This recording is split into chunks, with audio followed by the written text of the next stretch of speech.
জানে না।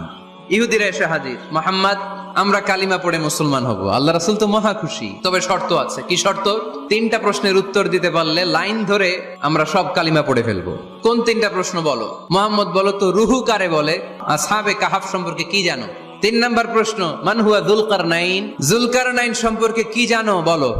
আল্লাহ রাসূল সাল্লাল্লাহু আলাইহি ওয়াসাল্লাম বললেন গাদান উজিবুকুম, আগামীকাল উত্তর দিব। কারণ জানেন না তো কি করে বলবেন, আর না জানলে উনি বানায় কিছু বলেন? কারণ কোরআন তো পরিচয় দিয়েই দিল, তিনি মন গড়া কখনো কিছু বলেন।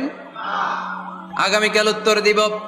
ওরা আগামীকাল উত্তরের জন্য হাজির, কিন্তু ওহী আসে নাই, উনি বলতেও পারে না।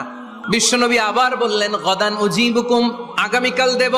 তারপরের দিন ইহুদিরা এসে হাজির, বিশ্বনবী উত্তর করতে পারেন না। তৃতীয় দিনও তিনি পারেন না, এসে হাসাহাসি শুরু করছে। এই মক্কার লোকেরা দেখো, এই লোকটা এতদিন তোমাদেরকে ভুল বুঝাইছে, এই লোকটা এতদিন বলেছে তিনি নবী,